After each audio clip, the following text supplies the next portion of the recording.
need to fit a typical Code 4 apron flashing detail to weather the joint between the tile and brickwork.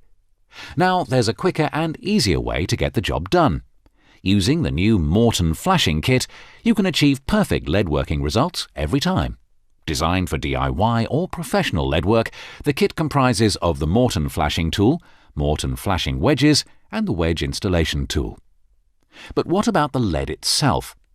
The rolled lead sheet you use should be made in accordance with BS-EN 12588.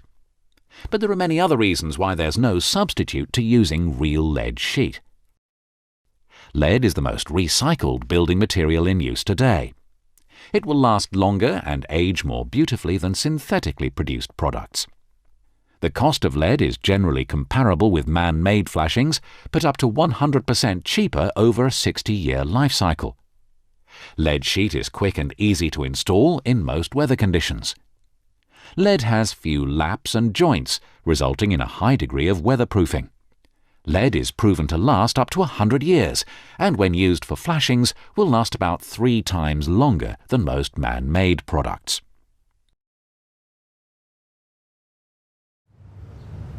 The first step is to work out a few simple measurements.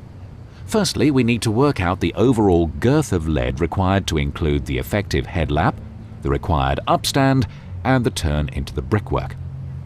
To work out the effective headlap, also referred to as the hypotenuse, good practice is to place a level out from the point where the roof meets the brickwork, and then move the tape measure down the roof until the vertical measurement underneath is a minimum of 75 millimeters.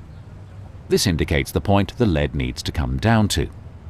For this particular installation, the measurement required is a 170 millimeter lap onto the tiles. Then we need to add on the upstand, which is a minimum vertical upstand of 75 millimeters. Then, allowing for the 25 millimeter minimum turn into the brickwork joint, we need a minimum overall girth of 270 millimeters.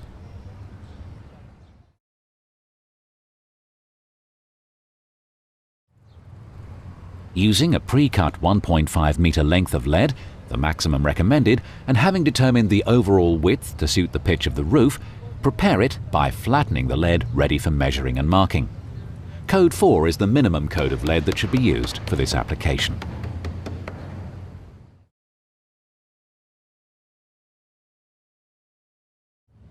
It's very important that any free edge of flashing is securely clipped to stop it slipping down the roof and reduce the risk of wind lift. The ones used here are 50 millimeter wide turn-coated stainless steel. However, copper or tinned copper clips can also be used. The lead should be clipped to suit the exposure, in this case at no more than 450 millimeter centers along the length of the apron flashing, so it's long enough to return and trim off later. Work along the length, fitting all the clips in position, making sure you fix a clip at the point where the side lap joints.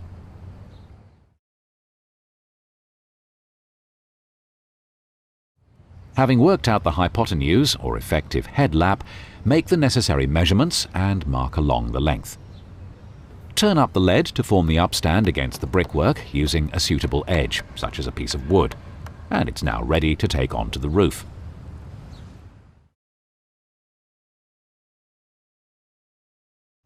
Shaping the apron is best done with the latest Morton flashing tool.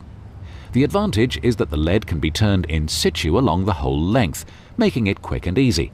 In fact, using the Morton flashing tool can be up to 75% quicker than the traditional method. The tool has a depth of 25 millimeters, the minimum recommended for turning into the brick, so the lead simply needs fitting and tapping into place.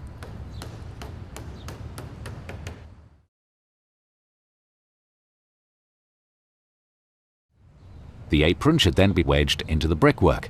Traditionally, this would be fiddly and time-consuming, using lead strips up to 100 millimeters in length and 25 millimeters wide formed into wedges. As the size of these wedges is down to guesswork, it usually means making a series of wedges. It's far quicker, easier, and more accurate to use modern Morton flashing wedges, which are proven to be up to 20 times faster than the traditional method and up to 25% cheaper. This can be incorporated into the joint at no more than 450 millimeter centers. The benefit with this wedge is that it's been designed to fit a joint between 6mm and 18mm. For larger chase joints, there's also a larger wedge available. The Morton flashing wedge should be placed in the joint and the purpose-made bolster used to make sure it's set right back from the face before applying any mastic, so it's not visible once pointed. It's recommended that you use this tool or a normal bolster to install the wedge. For the next piece of apron flashing, incorporate a 100mm side lap here, include a flashing clip here. The 50mm wide clips are trimmed and finished off to 50mm square. For a neat finish, the corners should be trimmed off and the clips dressed back down using a pair of seaming pliers. The last clip should be left up so the side lap can slide under.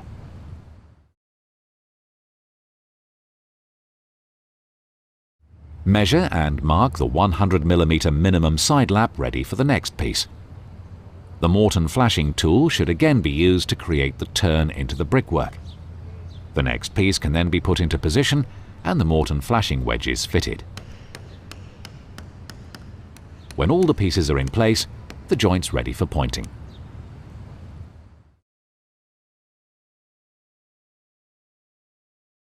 Before applying the Calder lead sheet sealant mastic, make sure the joint is dry and free of dust.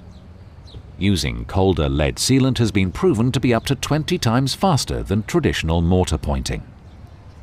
Once the sealant has been applied, simply use either a finger or a purpose-made tool to smooth the joint.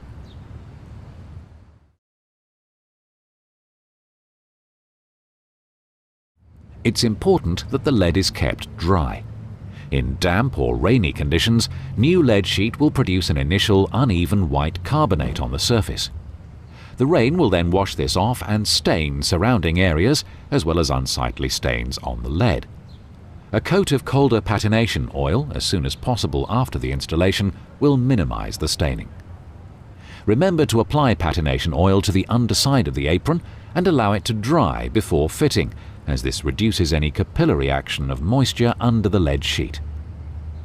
When the apron has been fitted, apply patination oil in one direction across the material, not forgetting to cover the area underneath the apron clips. These should be replaced and flattened after coating. Patination is an important part of any lead installation to reduce the naturally produced white carbonate that can cause staining.